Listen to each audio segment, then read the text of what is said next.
After discovering she is the granddaughter of Duke Arfizio, Hilda travels to the duchy and proves she possesses magical power by surviving a dangerous night in the haunted night castle. There, she defeats mischievous spirits and even forms a contract with one of them, gaining a magical companion. Recognized by the Duke as a member of the noble Arfizio family, Hilda begins training in magic and aristocratic etiquette while struggling to adapt to high society. She quickly shows her bold personality by outsmarting the servants who tried to humiliate her, and gradually forms a closer bond with the Viscount Rogan, who becomes her mentor. However, just as she starts settling into her new life, trouble erupts when Fred, her arrogant relative, returns and immediately clashes with her, leading to a chaotic fight that threatens to spark a larger conflict within the powerful Arfizio family. The main character continues, asking if he's really so scared that he almost wet himself. He's such a grown man, and he's already calling for his mom. Maybe he needs his diaper changed. But just then, someone covers her mouth, and the lady can no longer speak. The girl is inwardly indignant. She was just getting into it, and now they've shut her up. Meanwhile, the Viscount turns to Hilda. He suggests she leave, since they need to talk. But the heroine breaks free and tells him to let her go. She hasn't said everything yet and is about to set this guy straight. Rogan replies that they can do that later. As he leads the lady away, she still calls out to Fred, telling him to watch his step, because she'll be keeping an eye on him. The young man is just scared by these words. A little later, the main character admits she was wrong. She hadn't meant to do that. But that idiot hit Rogan, who had nothing to do with it, and she just couldn't help herself. After that, the young man asks the lady to lift her head and prepares to apply ointment to her cheek. Hilda says again that she's truly sorry. The Viscount looks at her intently and asks if it's true. The main character explains that she didn't want to put him in an awkward position. The guy calmly replies that nothing of the sort happened, since she was the one who started it all, not him. Hilda thinks to herself how callous he is. After that, the Viscount says that Fred is the kind of person who bows down to the strong and mocks the weak, especially those they consider beneath them. Hilda replies that that's exactly what she thought. She also feels bad that Rogan got hit. But she still thinks she did the right thing, since her mom always said you have to be able to stand up for yourself. The guy says he agrees halfway. Then the main character asks what's wrong with the other half. The Viscount explains that she shouldn't have gotten angry just because he was hit. Hilda falls silent for a moment. Then she says she would like Rogan to be on her side. But she isn't going to force him to do it. She doesn't want him to sacrifice himself for her, so she'll defend those who are on her side herself. The guy replies that the lady didn't defend him at all, but only made the situation worse. Hilda thinks she said it so beautifully, but he didn't even react. This guy looks very sweet, but inside he's incredibly cold. Rogan says he asked the maid to bring some ice, and suggests she put it on her cheek. Hilda refuses and says it's Rogan's turn now. The guy insists he's fine, but the heroine takes him by the face anyway. As she begins to apply the ointment, she wonders why his skin is so soft. Under the pretext of helping him, she was able to touch his face. And in the end, it wasn't so bad after all. The girl thinks what a scoundrel Fred is. How could he possibly have ruined such a beautiful face? She's definitely going to hold that against him. But just then, the maid knocks on the door. She comes in and looks a little embarrassed. The main character asks what has happened. She realizes she was just having such a pleasant time. Dorothy informs her that the lady of the house has invited her to dinner tonight. Hilda immediately thinks of the Count's wife and wonders if this woman is going to scold her for touching her precious son. The Viscount turns to Hilda and asks if she is ready. The girl thinks he is on her side after all. She confidently replies that she is ready. A little later, the lady enters the dining room. The woman invites her to come in and sit down. Hilda thanks her for the invitation. The Duchess asks if her name is really Hilda Russ. The main character replies that it is. At that moment, the guy next to her clears his throat slightly. Hilda thinks it's a signal. She immediately corrects herself, saying that she now goes by the surname Arfitio. Fred jumps up abruptly and shouts, asking what on earth she's talking about. He asks how she dared to take the great Arfizio surname. The Duchess calmly turns to her son and reminds him of the rules of etiquette. The young man tries to object, but the woman says that this is the Duke's order and asks if he has forgotten that. The young man is indignant and asks how the Duke could have made such a decision without consulting the others. But the Viscount calmly asks if the Duke is really obligated to ask for their opinion. He adds that he asked only for clarity and wonders if Mr. Fred intends to challenge the Count's decision. The young man replies that he does not. He has no intention of doing so. The Duchess asks for understanding toward her son and says he is still young. The main character thinks it's rather strange to speak of him that way. At his age, she was already working. But aloud, the girl tells the Duchess anyway that she understands her. The woman admits that she is a little surprised by what is happening. She has heard that the lady is Rutia's daughter, but she has never met her herself. Hilda says she understands.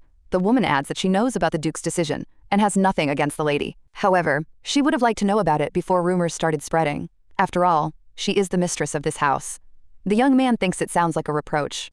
He replies that he simply thought it was wrong to interfere and apologizes if he was mistaken. The woman nods and says she understands. The main character thinks that conversations like this are even more interesting than a regular fight. Hilda joins the conversation and asks what explanation Miss Hilda should give regarding the situation with Fred. She adds that it would be better to ask her son himself, since he was the one who hit her first. The Viscount just watches this in surprise. Fred can't take it anymore, jumps up from his chair, and yells that the girl was the one who took his things without permission first. Hilda calmly replies that the Duke himself gave her permission to do so. If the young man has a problem with it, he should talk to him about it, and if he's afraid, she can do it for him. The young man turns to his mother and asks if she heard that. He points at the girl and says she's even looking at him with those eyes. Hilda replies that she can't look any other way. After all, she can't make her eyes triangular. The Duchess admits that there is some sense in Hilda's words, but still, the lady cannot hit Fred because of Strauss. The main character realizes where this is going. The dark-haired man is about to say something, but Hilda grabs his hand. She seems to stop him and asks if the Duchess wants her to apologize. The woman responds with a question of her own, asking what will happen if that is indeed the case. Then the main character says she'll apologize to Fred if her son asks Strauss for forgiveness first. The woman points out that one thing shouldn't depend on the other, but Hilda confidently replies that everything is directly connected. Her son hit Strauss precisely because he was angry at her. The woman looks surprised and asks if Miss Hilda really wants her son to bow to the Viscount. After all, he is from the Arfezio family. Hilda realizes that's exactly what she thought. This woman hides her true nature behind a sweet smile. Tarina is a true aristocrat, obsessed with her family's history. Now she says that the lady should choose the right side. The rest of the family will arrive soon. She personally has nothing against the lady, but the others might turn out to be quite different. The main character asks if she wants Hilda to be on her side. The woman responds with a question of her own, asking if Miss Hilda really understood her words that way. The girl asks if she can speak honestly and receives permission. Hilda says that is exactly how she understood it. But in reality, the lady wants Strauss to be on her side, not Hilda herself. The young man is a little surprised by these words. The Duchess, however, realizes that Hilda has hit the nail on the head. When the woman looks at her son, she sees a look of complete bewilderment on his face. This fool has absolutely no idea how to make the right connections. The woman just smiles and says that it's quite interesting. A little later, the main character says indignantly that this woman has gotten way too big for her boots. But the brunette asks her to speak more quietly. Hilda replies that this attitude annoys her terribly. Strauss explains that she'll have to get used to it, since aristocrats never say things directly. Hilda asks in surprise why. The guy replies that directness doesn't fit with etiquette and asks her to accept it. Hilda says that with rules like these, she'll go crazy one day. It annoys her how complicated everything is. She thinks it's much easier to speak plainly. After that, the girl points at Rogan and says she wants him on her side. After all, once she said it out loud, she immediately felt better. The guy turns to Hilda. He asks if she would agree if Mrs. Tarina said the same thing so directly. The girl immediately gets upset and says, of course not. That woman just wants to use her as a middleman to get close to him. And she doesn't like that at all. Rogan asks if the lady really doesn't want to be her ally. The main character replies that she won't let that woman use him. The Viscount looks slightly surprised and says he didn't know the lady was so worried about him. Hilda replies that Rogan is on her side and is her man. Therefore, only she can give him orders. The young man says in surprise that he didn't even know the lady was in charge of them. The main character looks at him and thinks what a sweet face he has. Even with that expression, he looks very handsome. The girl sits down in a chair and says she doesn't like this Fred at all. And if he does something like that again, she'll pull all his hair out. But Rogan warns her that she'd better not make an enemy of Tarina. Hilda replies that she understands. This woman could be the key to getting closer to the Duke. But right now, she doesn't care. The main character has no intention of bargaining with her over Strauss. As they sat at the table, the woman suggested they put their differences aside and start over. After all, if the Duke finds out about the quarrel, no one will benefit from it. But in any case, she congratulated the lady, since she is now part of their family. Hilda asks Rogan what he would say if he were in her shoes. He says he would simply tell her he'd think about it later, and the whole thing would gradually blow over. He adds that there's no point in lecturing someone on life. But the lady asks if it's okay for words to always have a double meaning.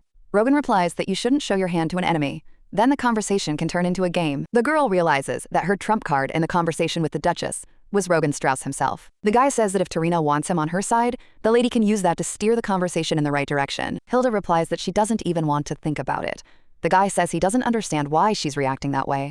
Hilda explains that Rogan Strauss isn't a card in a game. He's a person, and a very close one at that. The guy asks if she really considers them close. Hilda is surprised and responds with a question, isn't that the case? Rogan asks why she decided that. The girl realizes that he has thrown her off a bit. After all, she sincerely believed they were close. That's why she said so. But now he's asking why, and she doesn't even know what to say. Hilda thinks it all sounds very strange. The word close keeps spinning around in her head, and this day seems somehow odd. Then she starts imagining something else and quickly realizes that this is too much. Just then, someone knocks on the door and apologizes to the lady. Hilda thinks this is a real savior, who will pull her out of her awkward thoughts about closeness. The maid brings in the puppy and says she's brought him back. The main character looks at him and realizes that he probably has the happiest life. A short while later, she tells the puppy to wake up. The Viscount remarks that at least he doesn't snore like some dogs do. The main character starts petting the puppy and asks him to wake up. At that moment, the wolf jumps up abruptly and shouts indignantly, asking if she even knows what it's like to be touched by strangers. But the girl thinks he's too clean-cut for such words. It all sounds completely unconvincing. After that, Hilda just waves her hand and says, "Fine." She wasn't sending him off to face some grueling ordeal anyway. The wolf immediately pushes her hand away and asks indignantly if she really thinks he's some kind of errand boy. Hilda calmly reminds him that they have a contract, which means he is obligated to carry out her orders. But the wolf loudly declares that he wasn't born to obey a human. After all, she is facing a great and powerful creature.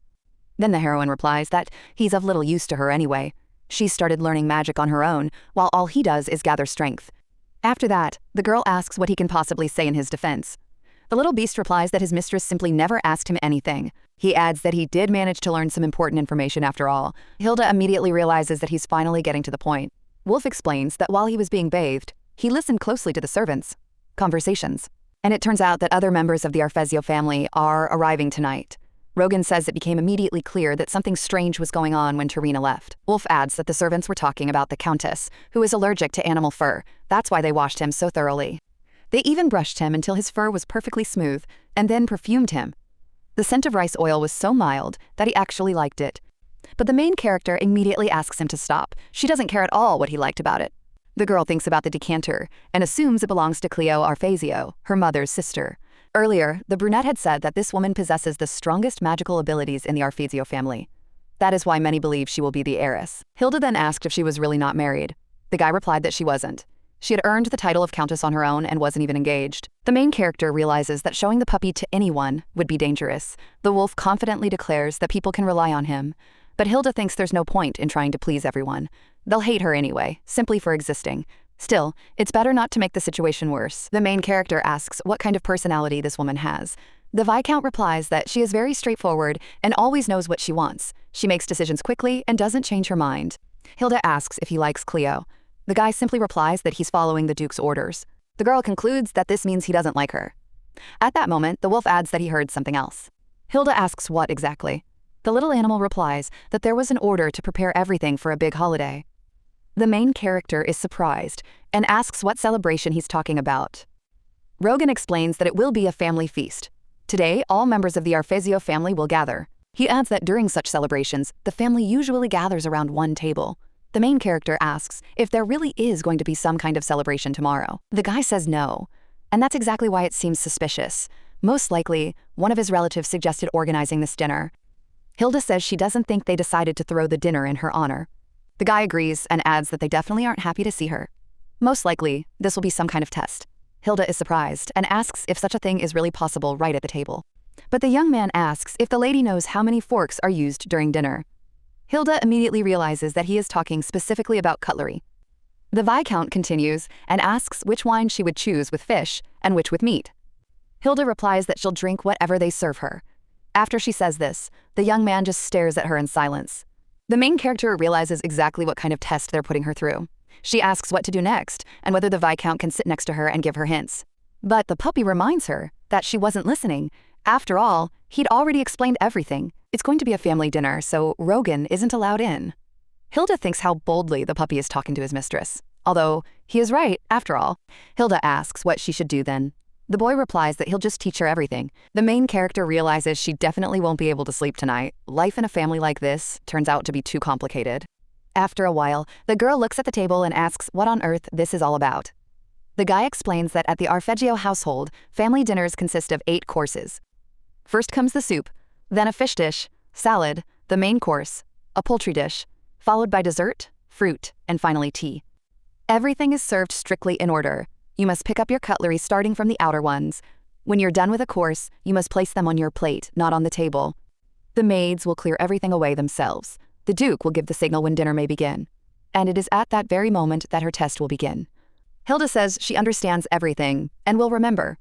The guy adds that when she eats soup, she mustn't make any noise. As the main character watches him demonstrate, she thinks again how handsome he is, even when he's just eating. But then she quickly snaps out of it and tries to keep her posture straight, otherwise she'll spill everything. After that, the girl starts eating and thinks she's doing everything perfectly, but the guy notices that her plate is already empty. He says that tomorrow she should eat only a third of the portion and do it twice as slowly. Hilda is surprised and asks why anyone would leave food behind if it's delicious. She's even a little upset. After all, it's rude to the chef. If you leave so much food, it's sure to put him in a bad mood. The guy explains that aristocratic ladies aren't supposed to have a big appetite, otherwise they'll be judged for it. But the girl asks what's wrong with her eating well. The guy replies that she won't be able to enjoy her food tomorrow anyway. At dinner, she'll have to sit in very uncomfortable clothes. Hilda is surprised and asks why. The guy explains that the dress will be very tight, so she won't be able to eat much anyway. Hilda asks if the clothes could possibly be even more uncomfortable than what she's wearing now. She even wonders who on earth would need something like that. The guy replies that it's part of the family dinner etiquette. Hilda thinks it sounds like a contest of silliness. After that, the guy points to the bread and asks how a lady is supposed to eat it. The girl replies that she'll first cut it in half, and then she'll spread butter on it. But when she looks around, she realizes there's no butter in sight. The Viscount says it's right in front of her. The heroine asks where exactly. Then the guy presses one of the dishes, and a neat little rose of butter appears from it. Upon seeing this, the main character exclaims admiringly that it's really cool. Rogan immediately points out that a lady shouldn't speak that way. When the girl tries to copy his move, she wonders why she can't get it right. The Viscount approaches her from behind and explains that she needs to do it a little differently. You have to position the knife correctly, not just place it there, and apply a little pressure. He adds that she's too tense, so she should relax her shoulders. But noticing her state, he suddenly tells her to breathe. At that moment, the girl is almost suffocating. The guy turns her and the chair toward him and asks what's wrong and if she's okay. Hilda thinks he's actually asking.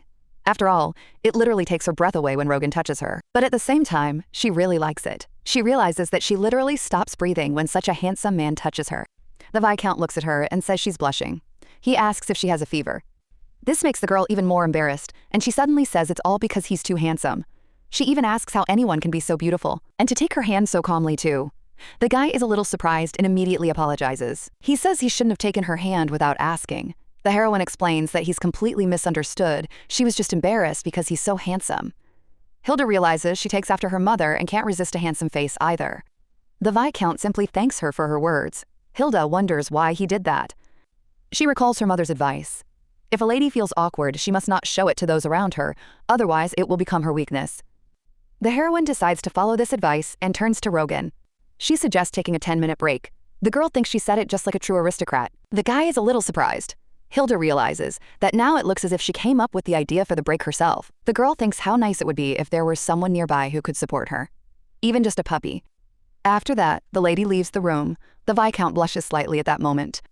The girl thinks she's always said that Rogan is handsome, but her heart has never beaten as fast as it is now. She was particularly struck by his touch. His hands were large and strong, and the sensation was very pleasant. She even thinks she'd like to feel it again. But at that moment, a voice interrupts her thoughts. Someone says she can't eat. One of the ladies asks if the girl doesn't like the food. She replies that everything is wonderful. She's just eating very little. The woman is surprised and says that's strange. After all, the girl has surely never tasted food like this before. Hilda realizes that the woman is deliberately trying to hurt her. It is Ortigia Arfesio, Fiore's wife. Their son is Timo Arfesio. Also seated at the table are the Duke's eldest son, Fior Arfesio, and Countess Cleo Arfesio. The girl recalls how she once asked the Viscount if the Duke's eldest son was the strongest. But the young man replied that things were different. Fior has no magical abilities. Cleo, on the other hand, possesses the strongest magical powers. But now Rusha's daughter has appeared, and she possesses even greater power. And the main character realizes that it is Fior who might hate her the most. The woman goes on to say that it's not about her appetite at all. It's just that the lady doesn't know how to enjoy this food because she's never tasted it before. Hilda realizes that she isn't even trying to hide her mockery. At that moment, the Duke's eldest son turns to him. He suggests letting Hilda choose the wine since she has become a new member of the family. The man asks if she knows much about wine.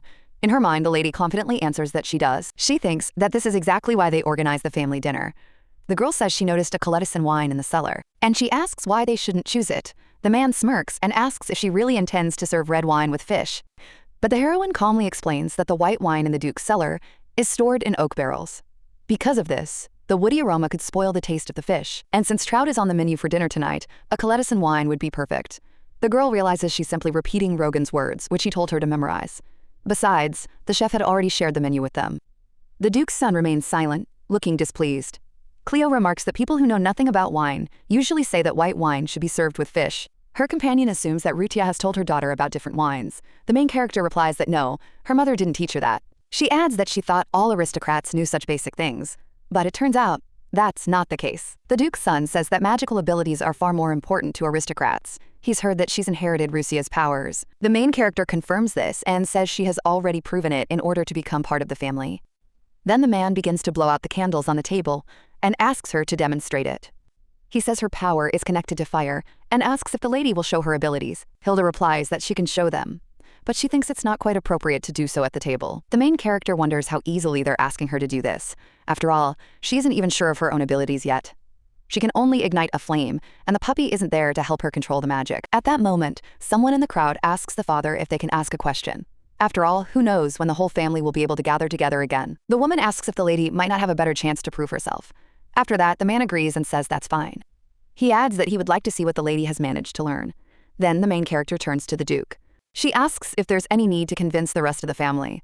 After all, she's already proven her strength by spending the night in the castle. She secretly hopes her words will help. The Duke replies that there really is no particular need. But at the same time, he sees no harm in her demonstrating her abilities anyway. Hilda says she hasn't fully mastered her power yet.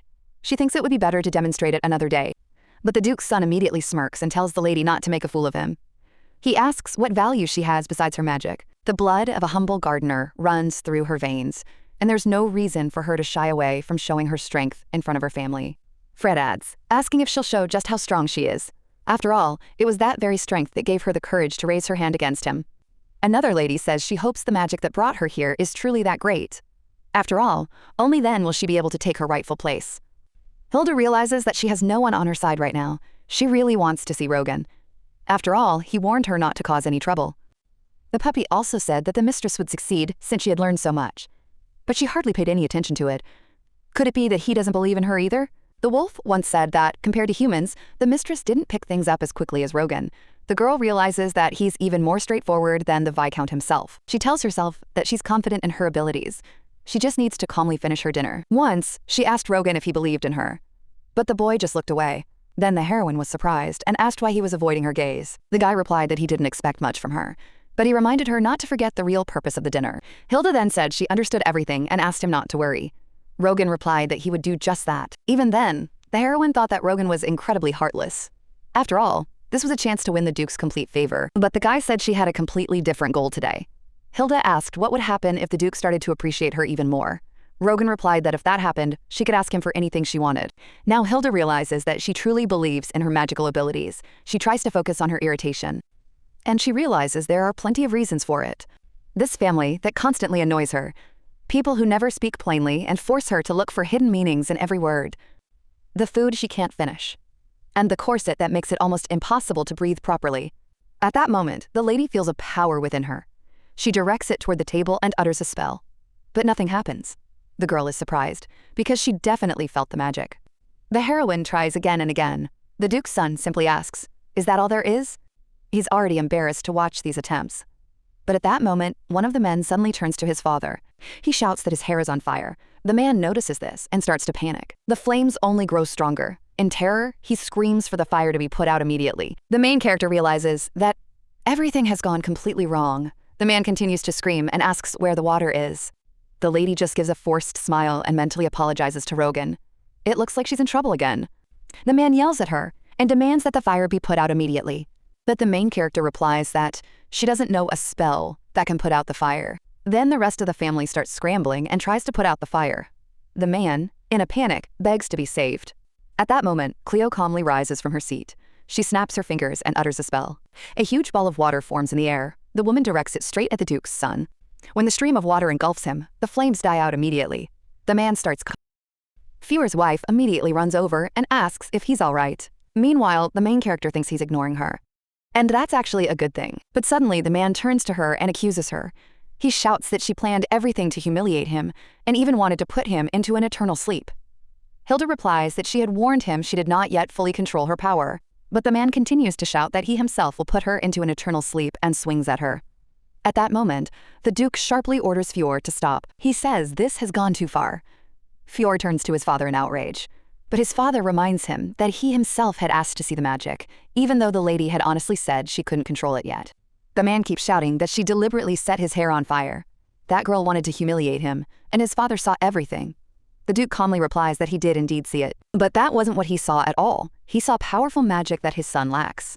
After a while, the Duke turns to the lady. He says that her power is impressive.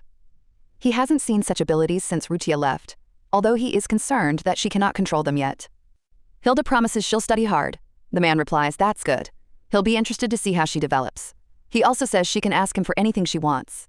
Hilda realizes this is her chance. She says she really does want to ask for something. But first, she wants to think it over a bit. The Duke asks what she means by think. The heroine replies that she'll consider everything first and only then make a decision.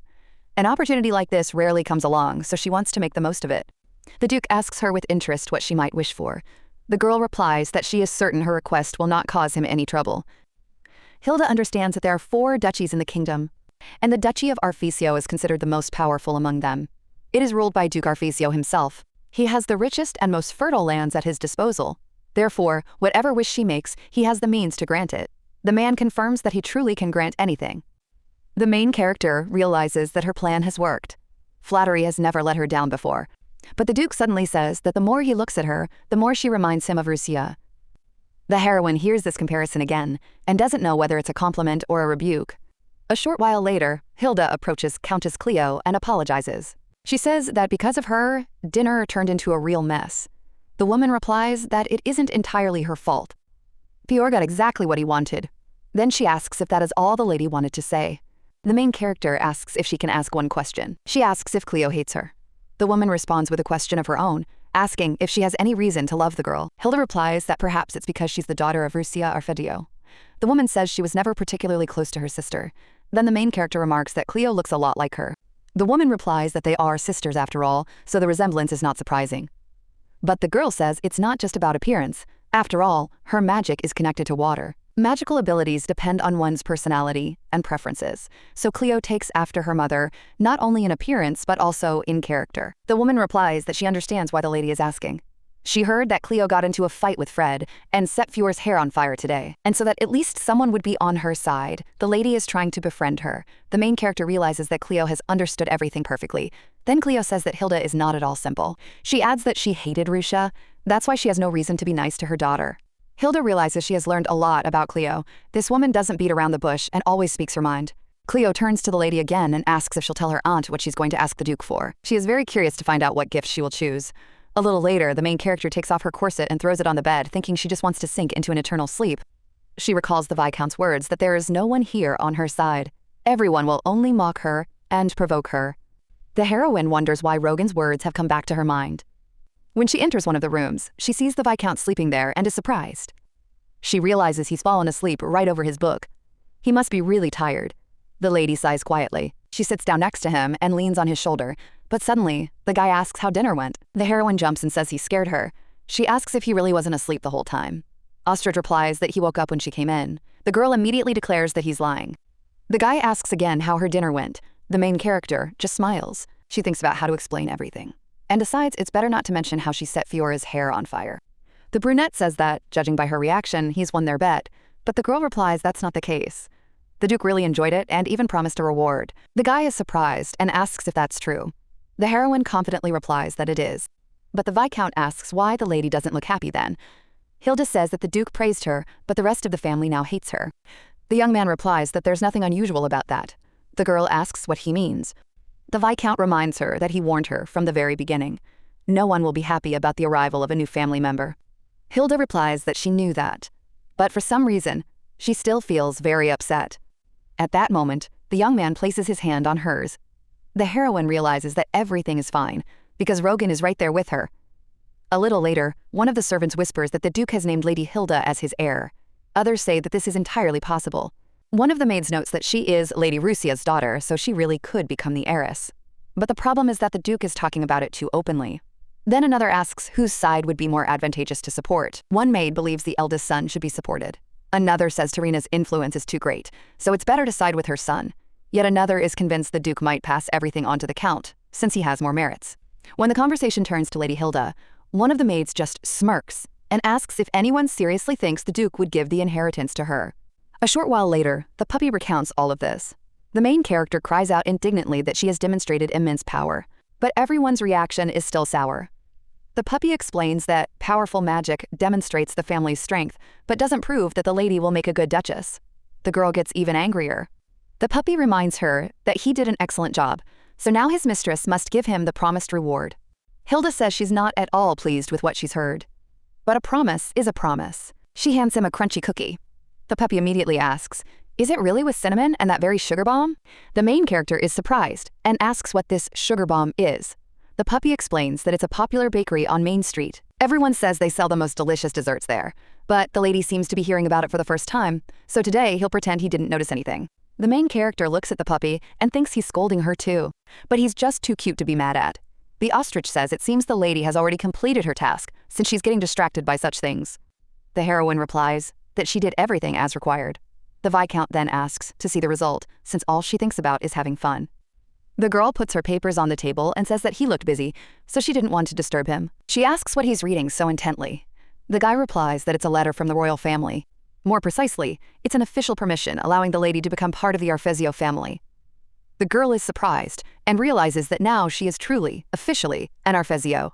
The young man explains that she became an Arfesio the moment the Duke gave his consent, and now the Emperor has merely confirmed it. Therefore, starting next year, the lady will be able to make her debut in society. Until then, she will have to diligently study the art of conversation and the rules of etiquette. And she also has to look the part. Hilda asks indignantly what's wrong with her. The guy calmly crosses something out on her assignment and tells her not to use the word cool in her letters anymore. The girl objects and says the assignment was too difficult. Anyone could have made a mistake there. But the guy replies that she shouldn't compare herself to others. After all, she is supposed to become someone who knows and can do more than the rest. The main character realizes that he has started grumbling again. At that moment, she notices one of the letters on the table. Hilda asks what it is and whether it's from the palace. The young man explains that this is a reply from the palace regarding the night lock. They want to discuss the matter. Hilda is surprised and asks if they really aren't going to sell it.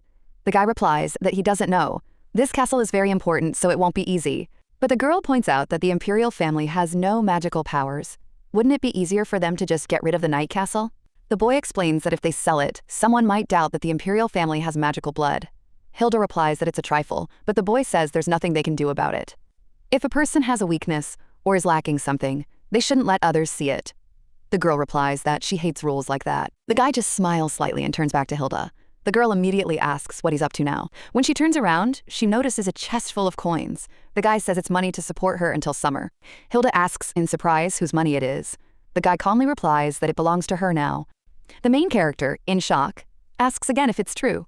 Could all this money really be hers now? Rogan confirms it. Hilda looks at the gold and wonders how many coins there are. That's what it means to be an aristocrat. The brunette explains that this money is meant to support her. She can spend it on dresses, jewelry, and facial and body treatments. Hilda looks at her clothes and asks what money they were bought with. She even thinks that her cold-hearted grandfather has finally given his granddaughter a gift. But Rogan calmly replies that he bought her himself. The main character first wants to say that's exactly what she thought, but suddenly realizes the meaning of his words and gasps. Could he really have paid for everything with his own money? The guy replies that yes, he did. He explains that it's a gift as a way of apologizing. On the first day, he didn't have time to get everything ready, so she had to wear Mr. Fred's clothes. The heroine asks how much it all cost. After all, it's not just one dress, but several, and clothes for aristocrats are very expensive. But the young man asks her not to worry. He even asks if she really thinks he has no money. The heroine realizes that, as a viscount, he's certainly not poor. But this young man has already done so much for her. She is grateful to Rogan, but still feels guilty. She wants to repay him somehow. Meanwhile, the guy opens the window. The main character turns to him and asks him to spend a day with her. A little later, the guy is sitting in the library. He recalls how the lady suggested they take a walk together around the city. But he doesn't know the place well, so there's only one option left. To prepare in advance, all night long, he studies information about the city.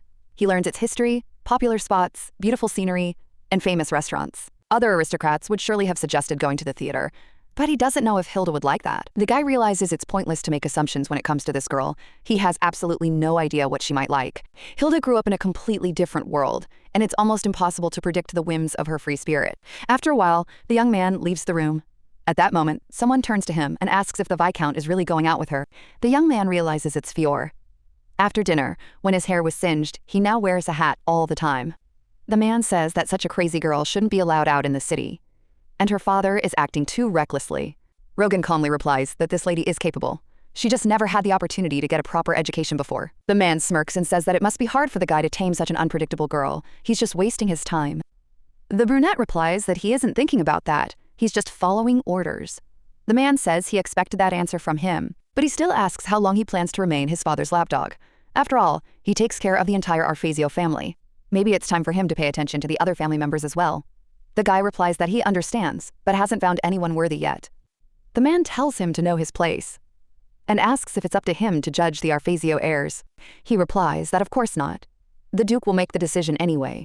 But as it happens, the Duke often listens to the opinion of his little lapdog. The guy calmly says it's time for him to go and leaves. A little later, the main character complains, "Do I really have to get up so early?" The maid replies that of course she does. After all, the walk she arranged with the Viscount is today. Hilda says it's not a date, just a walk. But the maid assures her that her mistress should trust her. She'll make her so beautiful that the Viscount won't be able to take his eyes off her. Hilda blushes and says there's no need for that. Dorothy assures her that it's very important. Another maid adds that this is the mistress's first walk outside the castle since moving in. The main character realizes that this is true, and perhaps it's worth dressing up for such an occasion. The maid shows her a ruby accessory and says that this color perfectly complements the lady's eyes. Another maid brings a pair of simple shoes that will beautifully highlight the lady's slender figure. After a while, Dorothy says she's going to tighten the corset now, so the lady needs to hold her breath. She adds that it's a good idea to apply a little glitter to the collarbones. It will look absolutely stunning in the sunlight. After a while, the main character is all set. Dorothy says admiringly that the lady looks incredible. The other maid is also delighted and says that the lady has changed a lot. Now she doesn't look at all like the girl who arrived at the castle. The main character thinks she's glad to see such a cheerful atmosphere, but she doesn't quite like the way they're saying it. Still, it's nice that the girls can laugh and act so freely around her. That means they've really opened up to her. One of the maids holds out a bottle of perfume and suggests that the lady apply a little. Another maid remarks that the Viscount always smells so nice. I wonder what perfume he uses. The main character says they could ask his maid. She asks who actually takes care of Rogan's belongings. The maid replies that no one does. He does everything himself. He even cleans his own room. Hilda wonders if he's a misophobe. But then another question arises. Why does he touch her so calmly? A short while later, someone knocks on the door. The maid informs her that the Viscount is waiting for her in the reception room. The main character heads over there. She's sure that when Rogan sees her like this, he'll be speechless. She walks down the hallway with a smile and enters the room. Then she asks how she looks. The guy is a little surprised and asks if she's really going out on the town dressed like that. The girl immediately asks if she looks strange. The Viscount says sheepishly that she looks beautiful, but it's too fancy for a casual walk. The girl gets a little upset. The guy asks her to wait a minute. He quickly runs off somewhere. The main character asks where he ran off to. The guy says he'll be back soon. The girl thinks she knew all along that it was too much. But the maids have worked so hard, and it would be a shame if it all went to waste. After a while, the Viscount returns and says that all she needs to do is change her shoes. The girl is surprised and says that these shoes aren't hers. The guy explains that she just hadn't seen them before, since she hadn't left the castle. He adds that they belong to her. Then he goes to help her change her shoes, but the girl immediately says she can manage on her own. Rogan replies that it won't be easy in a dress like that. The girl suggests at least calling a maid. But the Viscount says there's no need for that. All she has to do is lift her skirt a little. The girl feels terribly awkward. She doesn't even know if it's normal for him to behave this way. After that, Hilda asks if he's really this kind to everyone. Rogan replies that of course not. The lady realizes she didn't expect such kindness from him. A little later, they're already riding in the carriage. The puppy suddenly declares that he's ashamed. He asks how people could have put something like that on him in the first place. The main character thinks he actually likes the hat. After all, he doesn't even take it off. Rogan says they've almost reached Rose Square. Hilda looks out the window and remarks that there are a lot of people here, but she notices that there isn't a single rose in sight. Rogan asks if she knows what the Arphasio family crest looks like. The main character immediately thinks that the coat of arms features a rose. That is why the square was given this name. This city belongs to the duchy. And if she had continued to live as Hilda Russ, she would never have seen this place. Now she understands how different the world of her past is from the world of Arphasio. When the carriage stops, the Viscount offers her his hand. He suggests they go outside. The coachman says he'll come back for them in the evening and drives off. Meanwhile, the puppy is sniffing around. The main character asks what's wrong. The wolf replies that he smells a weapon. The Viscount explains that there's a gun shop nearby. Hilda is surprised and says that the puppy picked up a scent from so far away. He's just like a real dog. But the little creature gets upset and reminds her that he's a wolf, not a dog. At that moment, the Viscount thinks he's cast the spell well. Thanks to it, those around them hear only a normal bark. The main character asks if they want to go into Sugar Bomb. The puppy immediately perks up and asks if this is that famous dessert shop. If so, he definitely wants to go there. He even asks to go ahead. Rogan sighs and points out that they've only just arrived and are already heading to the pastry shop. Although it's a good opportunity to walk around famous places and learn about the city's history, the puppy asks him to be quiet. The main character in the back just laughs. She thinks Rogan should be happy about this walk.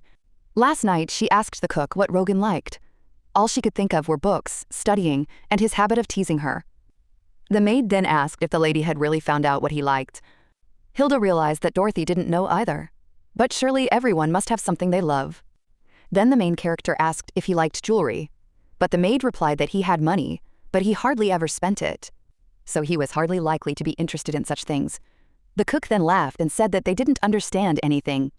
The heroine immediately asked if he really knew the answer. The man said that of course he did. After all, it's impossible to meet a person without an appetite. He's been cooking for the Viscount for a long time and knows exactly what dishes he likes. The main character earnestly asked him to tell her everything. The chef explained everything in detail, and now the young woman enters the pastry shop with the Viscount.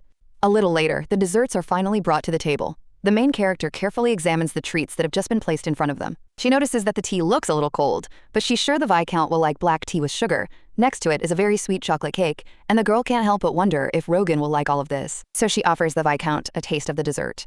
She also holds out some treats to the puppy and tells him to eat some too. Rogan takes a piece of cake and brings it to his mouth. The heroine immediately asks him with interest if he likes it. Meanwhile, the puppy is happily enjoying the sweets. The Viscount calmly wipes his mouth and says that everything is very tasty. Hearing this, the main character is surprised and realizes that the chef was right. After all, the Viscount really does like sweet desserts. A little while later, the girl admits that she didn't even know about his love for sweets. Rogan is a little embarrassed by her words, and the heroine begins to wonder if this was really some kind of secret. The guy replies that he thinks he was trying to hold back. The girl immediately jumps up and explains that she just heard about it from the chef. Rogan asks if she doesn't find that strange. The main character immediately asks why that should be strange. The guy explains that a man who really loves sweets might seem a little unusual. Hilda immediately replies that there's nothing strange about it. She says that gender has absolutely nothing to do with taste preferences. For example, she looks sweet herself, but she really loves to drink. Rogan remarks that this isn't exactly appropriate for a lady of the aristocracy, but the main character immediately tells him to shut up and keep eating. Then Hilda asks if there's anything else he likes besides desserts. The guy thinks for a moment and replies that he doesn't even know. The girl says it could be something very small. After she says this, the Viscount thinks even more seriously. Hilda realizes she's asked the most ordinary question about what he likes. But Rogan is thinking so seriously that she starts to wonder how little he actually thinks about himself. Finally, the guy says he likes compliments. He also likes it when people acknowledge his achievements. In moments like these, he feels that his efforts haven't been in vain. The main character immediately replies that he's very smart and deserves endless praise. The girl realizes that things could have turned out differently. But Rogan tried his hardest to be the best, just to earn even a little recognition. At that moment, the puppy turns to his owner and tells her that she should try to earn compliments too. The main character asks in surprise why she should do that. The puppy explains that it's just like in the story of the ugly duckling. If even one person supports and praises you, life becomes easier. And such words also help you move forward. Hilda realizes she wants to say something in response, but the puppy is right after all. The girl sighs and thinks that she often causes nothing but trouble for those around her. But the Viscount tells the lady not to worry, because she's doing just fine. He gently places his hand on hers. Hilda realizes that her status isn't all that important, but she still finds it very pleasing to have Rogan's approval. A little later, they continue their walk. The main character even takes some sweets with her to give to the cook and the maid. Then they look at beautiful outfits and afterward go into the library. And only when it's time to go home does their walk come to an end. The main character sighs wearily and says she's very tired. Rogan asks if she's glad she spent the day this way. The girl replies that, yes, she had a lot of fun. Then she asks him the same question. Rogan says he's happy too, since it's been a long time since he's been out on the town. The puppy also happily says he had fun. People used to treat him very differently, but times have truly changed now. But suddenly the carriage jolts violently. The heroine loses her balance and starts to fall, but Rogan catches her instantly. The girl asks what's happening outside. The Viscount says he'll go out to take a look, and that it's better for the lady to stay inside. Hilda immediately exclaims that it's dangerous to go out alone. She tells him to at least take the puppy with him and use it as a weapon. The young man does just that, and before leaving, he reminds the lady once more not to leave the carriage. Hilda asks him to be careful. A short time later, the girl hears someone scream. She realizes that the voice belonged to the man who had just been put to sleep forever. She also realizes that it wasn't Rogan's voice.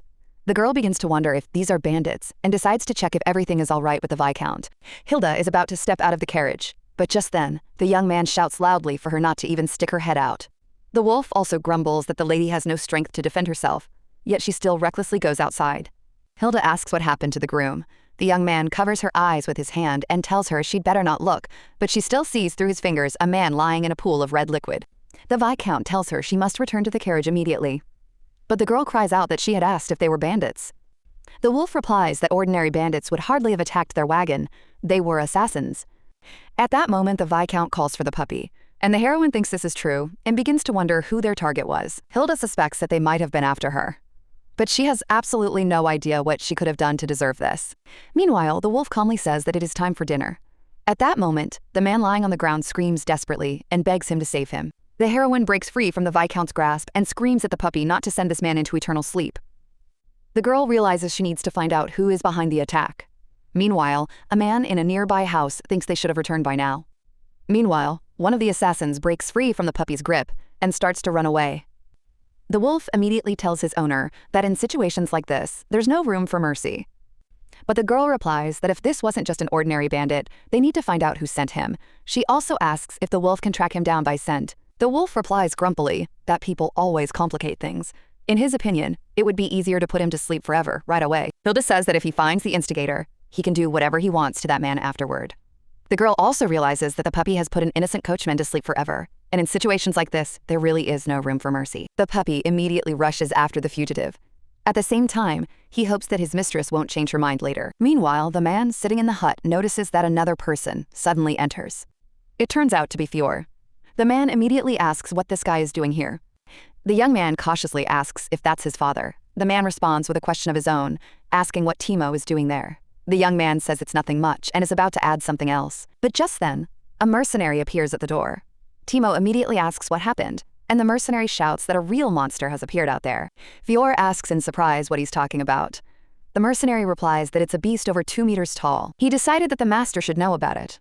Then Heir asks where exactly this monster is. The mercenary replies that it's at the foot of the sloping road leading into the city. The man calmly says he understands and that the boy did well, but the next moment he cuts the mercenary down without hesitation. Then he hits his son and calls him a fool. The man says that the boy couldn't have come up with all this on his own and asks whose idea it was, maybe his mother's. The boy replies that it wasn't. Then the father demands to know whose idea it really was. Timo admits that it was Mrs. Tarina's plan. Upon hearing this, the man roughly pushes his son away and yells at him, calling him a fool and asking how he could be so thoughtless. The guy makes excuses, saying that the girl with the dirty red liquid humiliated his father. On top of that, she's trying to win his grandfather's approval with some petty magic. The man shouts, asking if that's why he asked Tarina for help. He asks if his son wanted to send that girl into an eternal sleep with his own hands. The boy explains that Tarina said she knew people who would do everything perfectly. But the father replies that a true professional would have fallen into an eternal sleep the moment the plan went wrong. He wouldn't have crawled back, leaving his red liquid everywhere. Then he asks if his son really thinks Tarina is acting in their best interests. Timo asks, bewildered, if that means Tarina has deceived him. Heir shouts that if that girl falls into an eternal sleep, the Duchess will pin all the blame on him. Then she'll get rid of both of them without lifting a finger. The guy asks in fear what they should do now, and the man asks if anyone else knows about this besides Tarina. The boy replies that only he knows about it. The man says, that's actually a good thing. Then he orders his son to pray that Hilda stays alive. Because if she dies, the boy will also fall into an eternal sleep. After all, because of him, his father had already been splattered with red liquid. With tears in his eyes, the young man begins to beg for forgiveness. The man recalls the monster and says that this girl is clearly hiding something. That's why this monster could become Hilda's greatest weakness. Meanwhile, the Viscount asks the lady if she's all right. The girl replies that, apart from the pain in her stomach, everything is fine. Then she asks sadly, could it really be someone from the family behind this? The guy suggests waiting for news from the puppy. But suddenly, he hears someone else approaching from behind them. Rogan immediately shouts for the lady to be careful and shields her with his body. At that moment, a dagger whizzes past his hand. The Viscount instantly lunges toward the mercenary. The heroine is stunned to realize there was another one here. Rogan engages him in combat. Hilda realizes he might get hurt and decides to use magic. The girl sets the carriage on fire. She realizes it worked because the area immediately becomes brighter, but she doesn't see the mercenary right away. When she finally spots him, she realizes he's attacking the Viscount. The girl immediately begins to use magic and directs it straight at the mercenary. Rogan turns to the lady with concern. The assassin shouts at her to put out the fire immediately. Hilda feels as if her heart is about to leap out of her chest. At that moment, the mercenary leaps at her and shouts that he will send her into an eternal sleep. The girl desperately wonders if she will be able to use magic again. She realizes she must try, even if it's her last ounce of strength. And the lady casts a new spell. A little later, she's already bandaging Rogan's wound and quietly says she's sorry, since this is the first time she's ever been in such a situation. The boy replies that she has nothing to apologize for.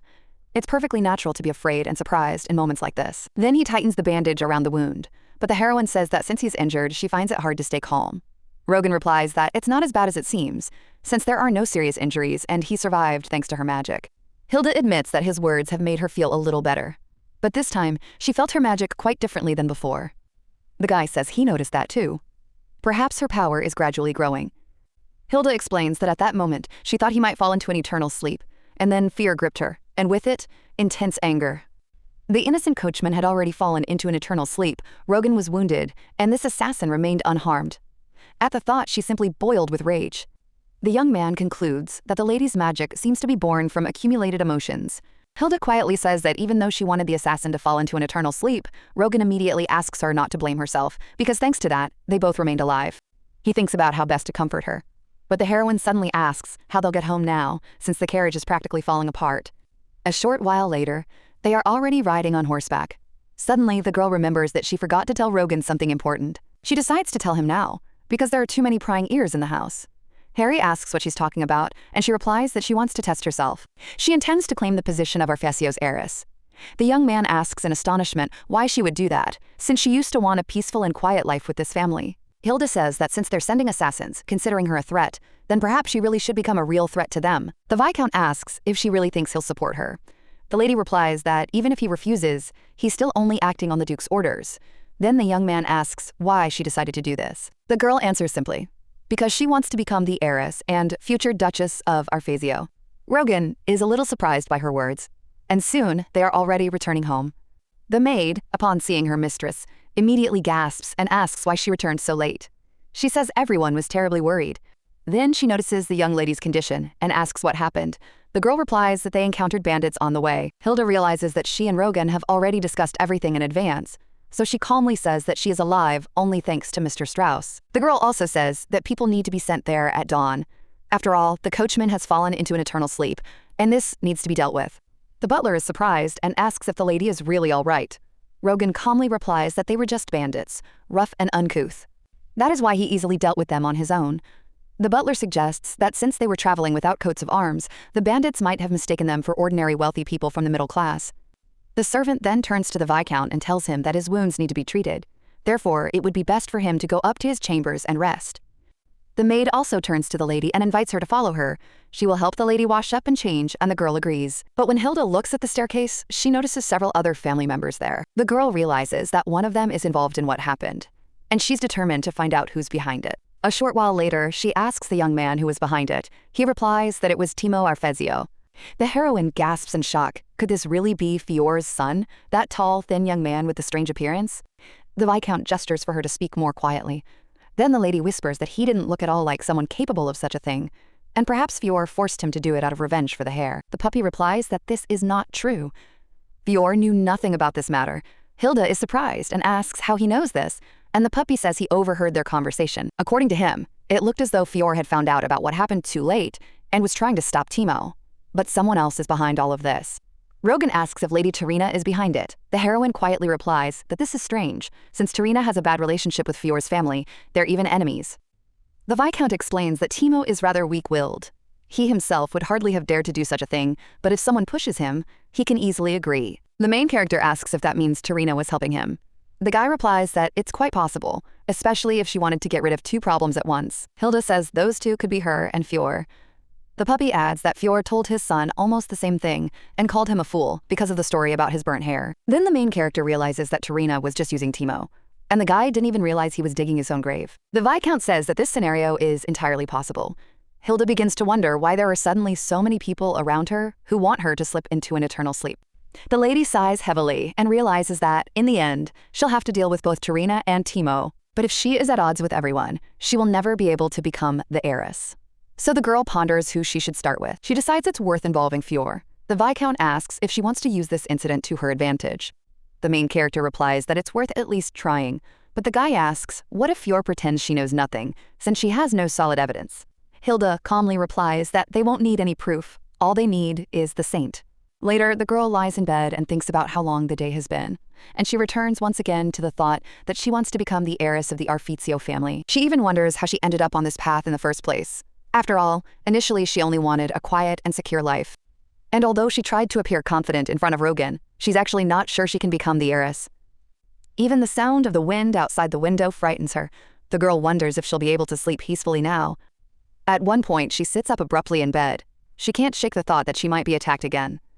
But suddenly she notices a light in the hallway and thinks that someone might be standing there. The maid is surely already asleep, so the girl begins to wonder if another mercenary has appeared here. At that moment, someone quietly addresses the young lady. The protagonist recognizes the voice and thinks it's Rogan.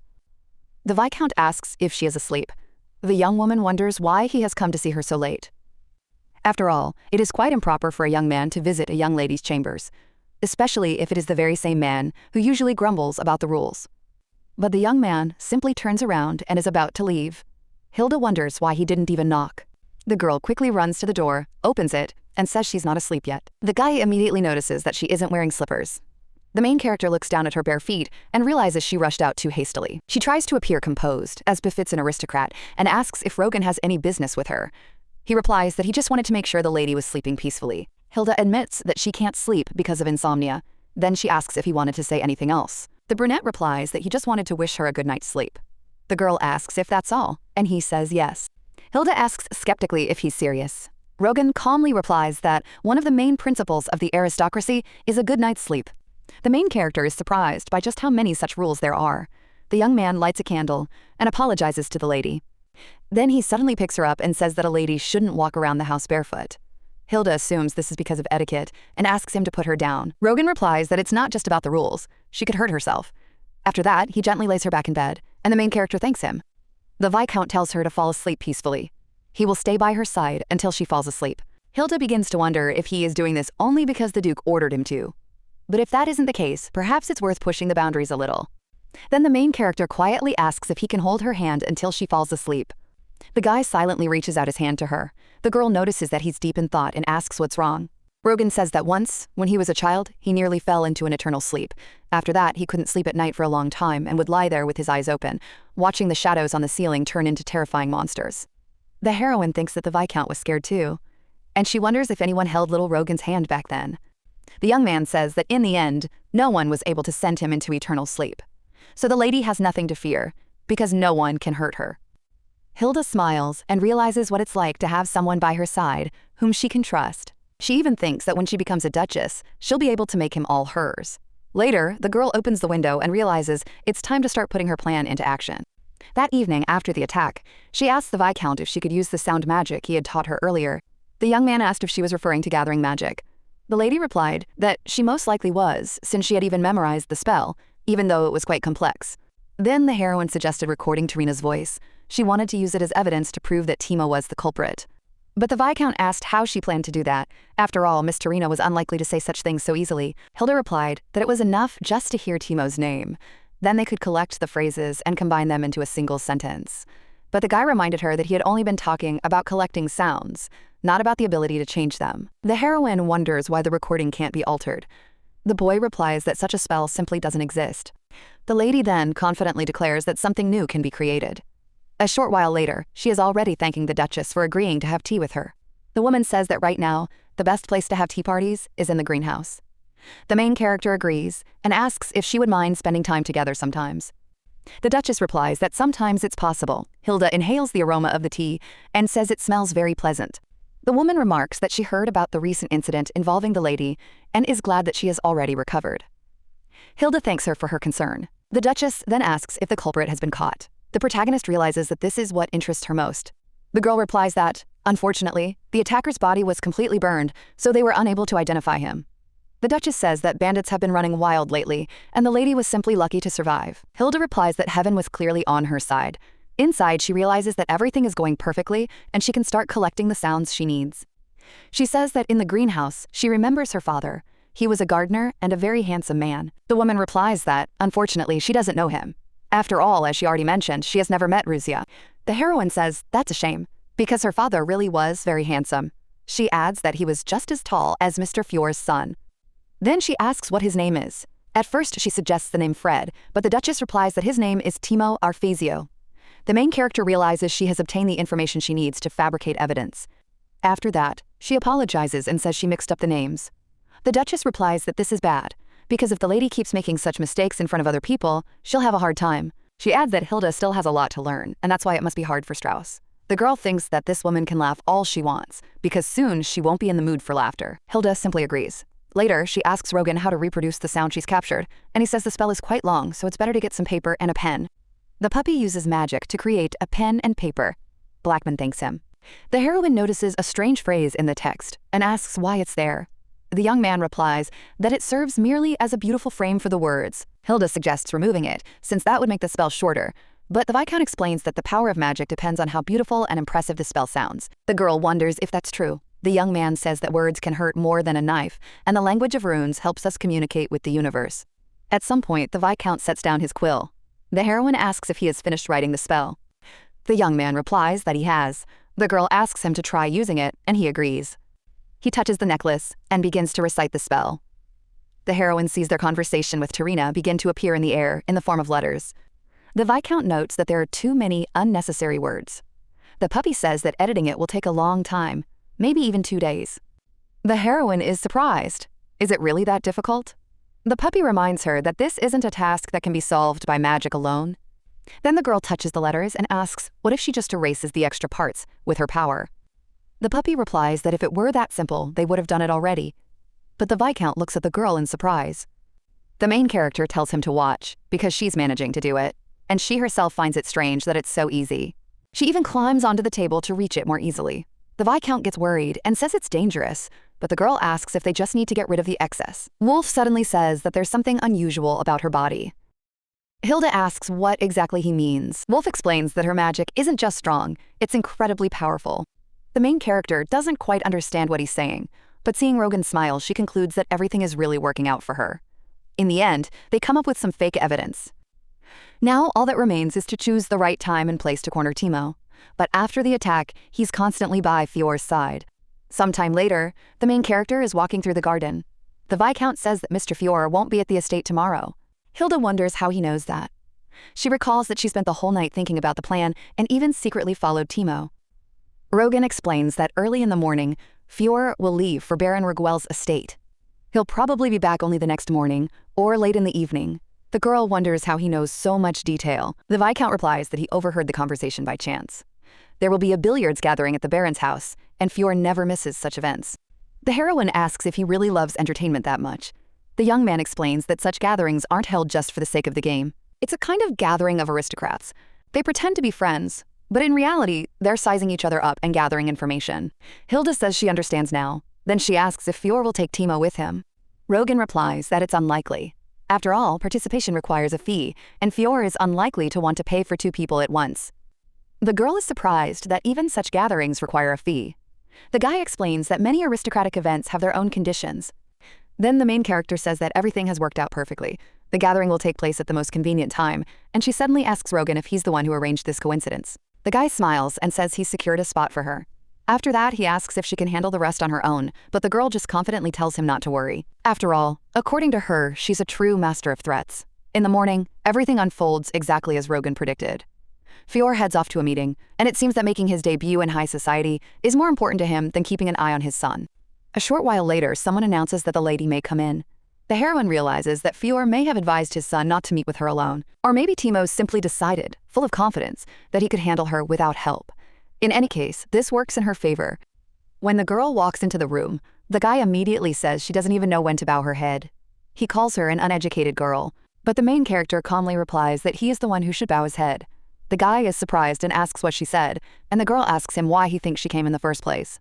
Timo replies that if she came to apologize for the incident with his father's hair, she should bow all the way to the floor. But Hilda coldly says that he is the one who should apologize. After all, he was the one who tried to put her into an eternal sleep. The guy, in shock, asks if she has any proof. The girl realizes that if he were innocent, he would likely be flustered or say it's nonsense. But he immediately brought up the evidence. And that only confirms that he really did try to put her to sleep forever. Hilda asks if he really thinks she came without proof. The guy starts yelling that she's lying and demands to know what she plans to do. Then the main character shows him the pendant. She says that this object also possesses magical power and asks if he understands what it is. The girl casts a spell, and Lady Tarina's voice comes from the pendant. She says she has heard about the terrible ordeal the lady recently went through. Hilda realizes that to do this, she had to use sound-gathering magic and even create editing magic. She had to learn everything at a rapid pace, so she isn't sure whether to be happy about it or not. At that moment, the pendant announces that the culprit is Timo Arfezio. Tarina's voice utters his name and states it as if it were an obvious fact.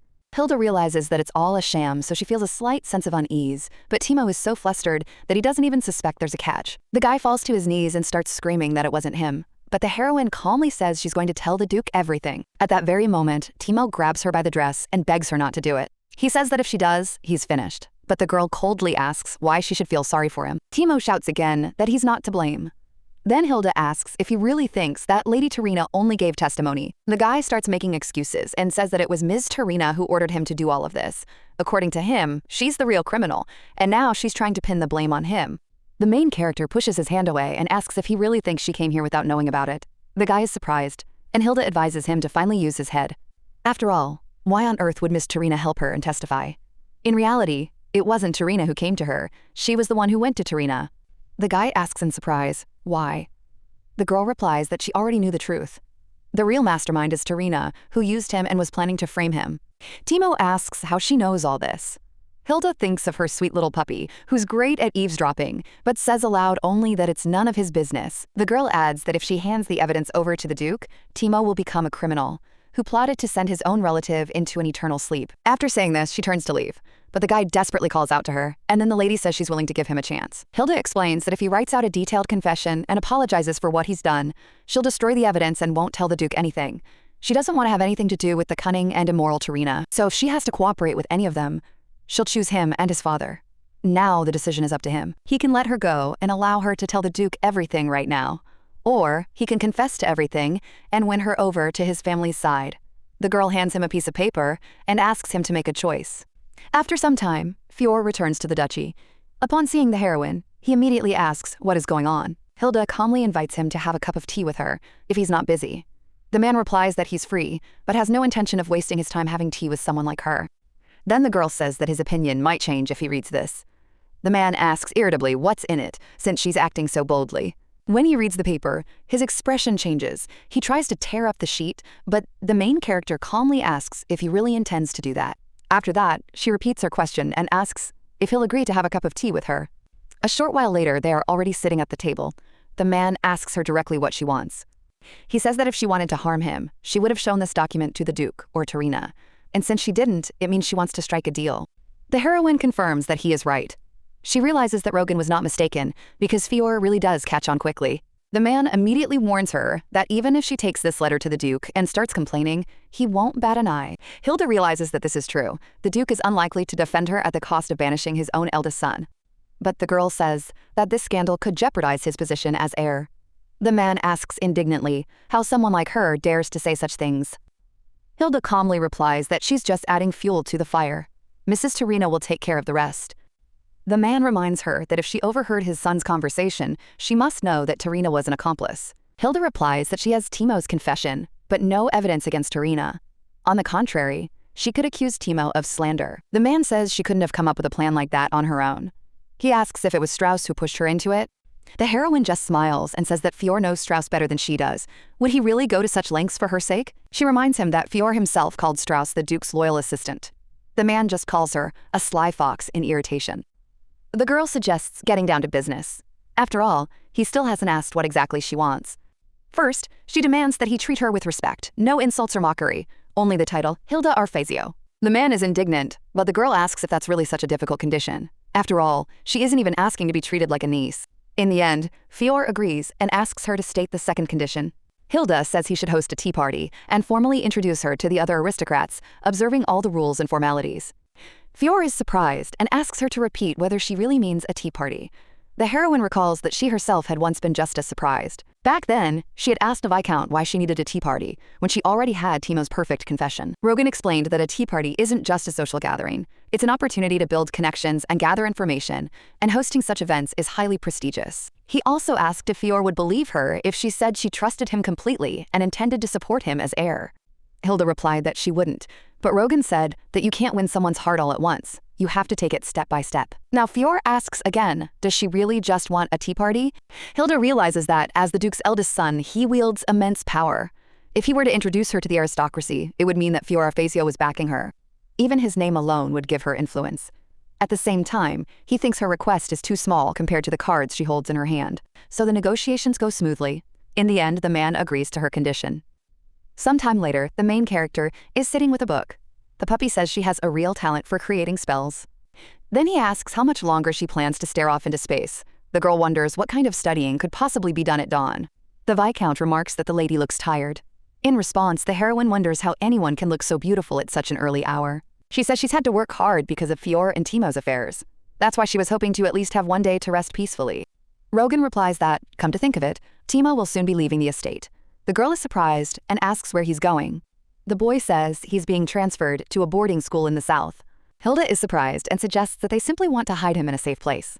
Rogan replies that they're most likely sending him somewhere where magic can't reach him, like Lady Tarina's or Lady Hilda's magic. The girl is indignant and says it sounds as if she's done something terrible. Rogan calmly asks if they haven't both ended up in a difficult situation. Hilda thinks this is unfair. The Duchess wanted to take her life, while she merely made Timo fall to his knees and cry. The puppy suggests they stop talking and get back to the lesson.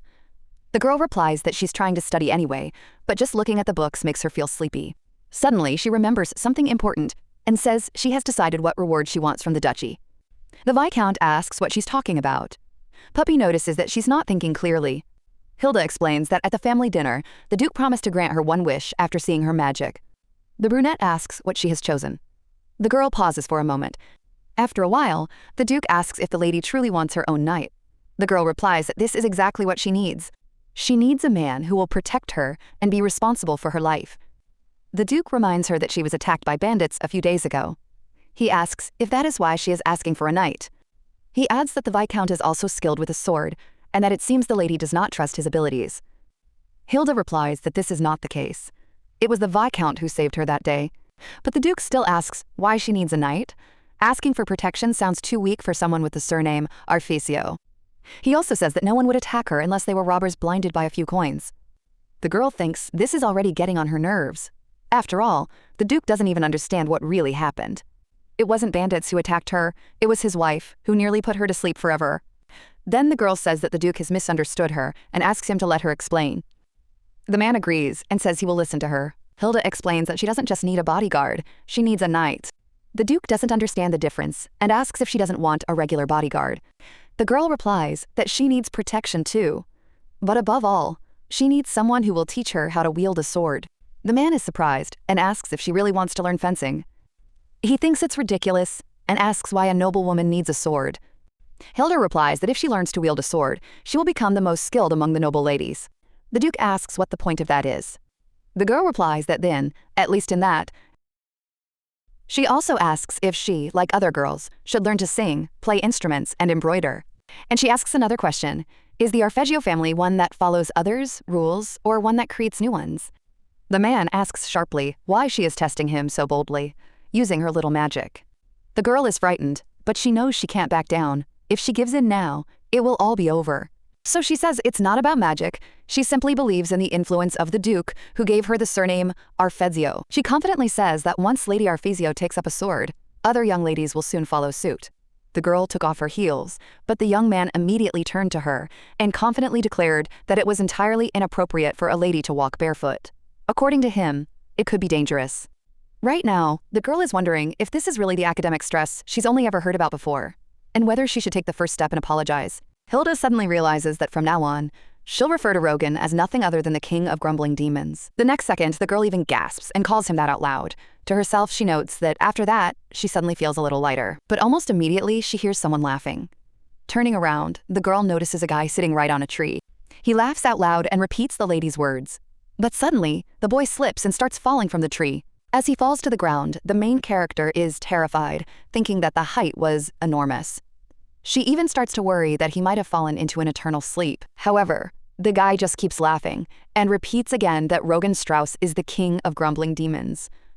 The main character looks at him and wonders what kind of nutcase he is. Meanwhile, the butler enters the Viscount's room and asks what he's up to. At that moment, the guy hides the heels. The butler apologizes and says the door was open. Strauss replies that everything is fine, but asks if anything has happened.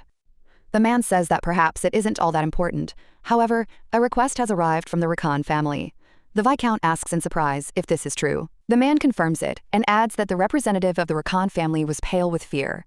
He asked if their third young master had come here. On the way, the young man suddenly disappeared without saying a word, and no matter how hard they searched, they couldn't find him. The Brunei says that if we're talking about the third young master of the Rakan family, his name is Ilya Rakan. In social circles, he is known for his completely unpredictable behavior. This guy is the complete opposite of Rogan, who always insists on doing the right thing. Ilya's only redeeming quality is that he is a master swordsman. But even that didn't save him, because 6 months after joining, he was expelled from the Imperial Knights. With a temperament like that, it was hard for him to obey anyone.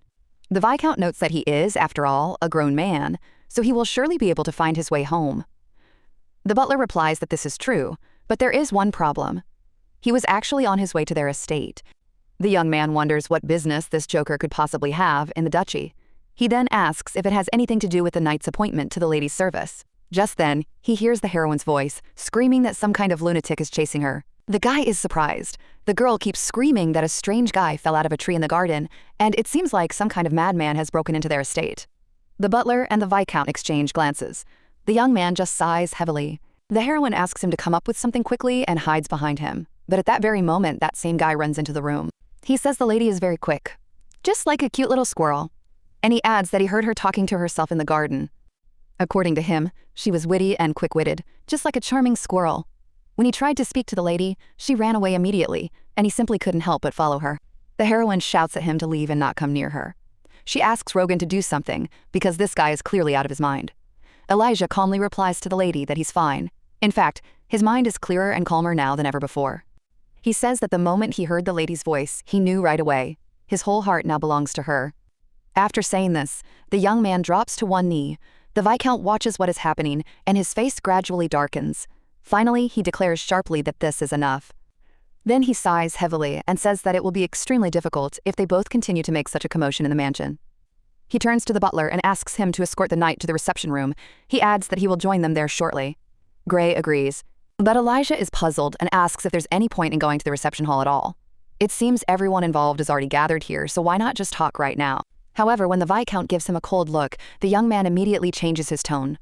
He says that, come to think of it, the reception room really is a great option, and he suggests that the butler head there as soon as possible. The main character turns to Rogan and asks if he'll give her a chance to explain herself. The guy stays silent. Hilda goes on to say that, as he can see, some guy who's out of his mind has suddenly appeared. But the next second, the young man lifts the lady into his arms. The heroine gasps and asks where he's taking her. Rogan calmly replies that he intends to leave her outside the grounds of the Duke's estate. Hilda immediately cries out that this simply cannot be. After a moment, she realizes with relief that instead of throwing her out the gate, Rogan has taken her to Dorothy. As the maid wipes her mistress's feet, she asks in surprise, "Miss, what on earth is this?" A little later, the knight formally introduces himself and declares that he is the third son of Count Rakan. His name is Elijah Rakan. The young man also says that it is a great honor for him to meet Lady Hilda Arfezio. The heroine replies that he turns out to be a perfectly normal person. She introduces herself and says her name is Hilda Arfezio. At first, the lady is about to say she regrets the meeting, but quickly corrects herself and says she is pleased to meet him. The Viscount explains that Lord Rakan is the man His Grace the Duke hired for Hilda. From now on, he will assist her and be responsible for the lady's safety. The heroine cautiously asks if he can be trusted. The young man replies that His Majesty the Emperor himself can vouch for his abilities.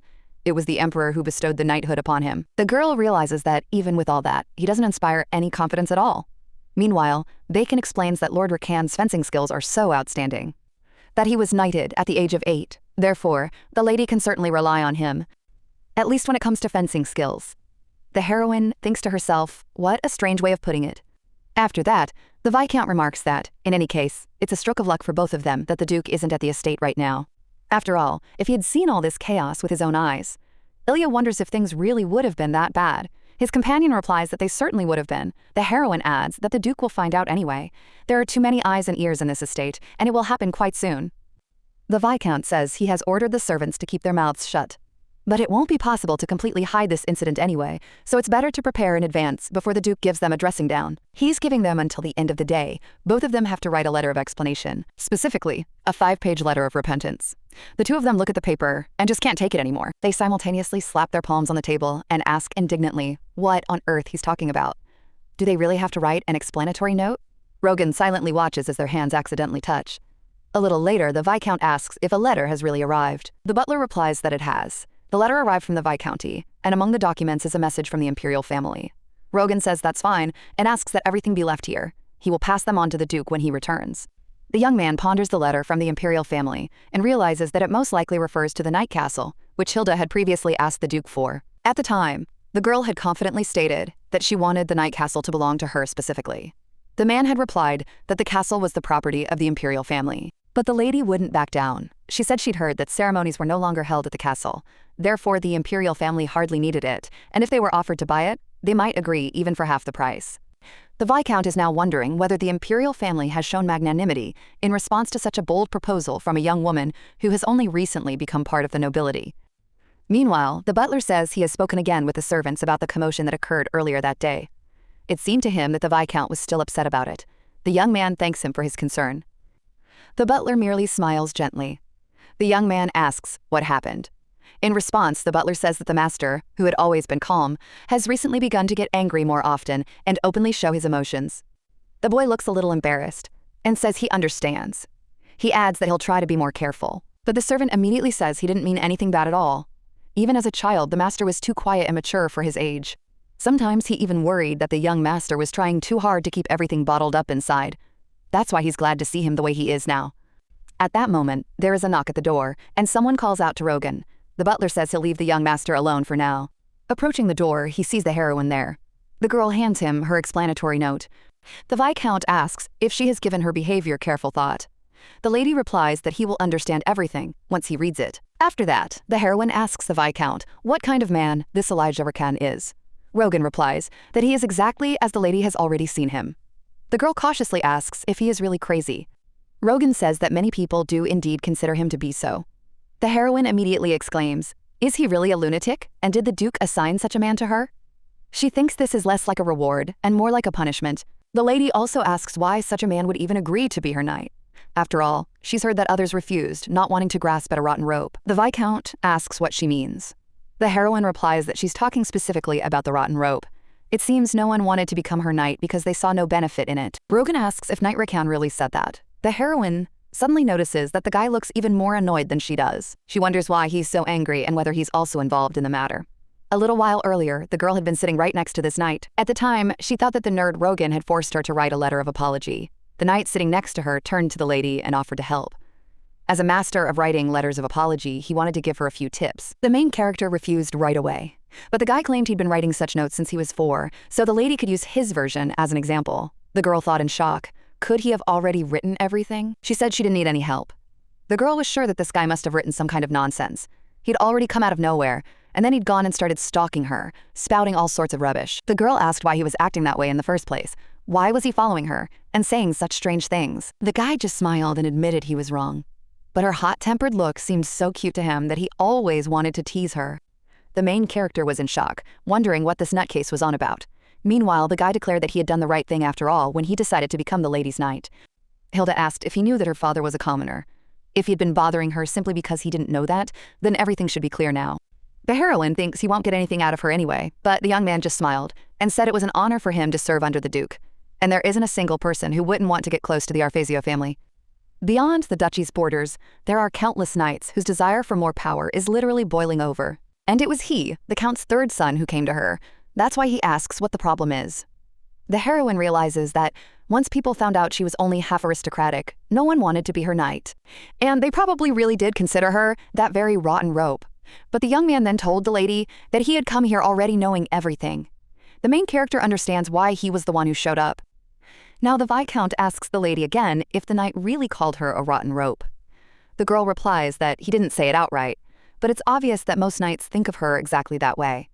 Rogan sighs heavily. The heroine asks him not to be angry, and wonders why Ilya decided to become her knight after all, knowing there would be no financial gain. She simply cannot understand it, since the county is in good financial shape and stands firmly on its own 2 feet. Their eldest daughter is married to the prince of the kingdom of Azim, so the family's position of power is secure. The count has 3 sons, and the eldest is an outstanding wizard. So no struggle for the inheritance is expected there, and Ilya Rakan is the 3rd son of such a family. The girl says that, in this situation, he can enjoy status and power without constant interference from his family. This is exactly the kind of aristocratic life she dreams of herself, which is why she even feels a little envious. Rogan looks at her expression and understands what the lady is thinking right now. The heroine says that no matter what, she still can't fully trust him. Perhaps it's because she has too many enemies. The Viscount turns to the lady with concern. He says that Ilya Rakan is quite experienced, so much so that he became the youngest person ever to join the Imperial Knights. Then he asks if the lady knows why he no longer serves in the order. The girl replies that she doesn't know. She speculates that he might have been expelled because of his strange personality. The Viscount replies that Rakan is simply too free-spirited and only pursues entertainment. That is why it is difficult for him to live and work in a group. The heroine asks if that means he decided to become her knight simply because he thought it sounded interesting. The young man calmly replies, that's exactly right. He also wonders if this will reassure the lady.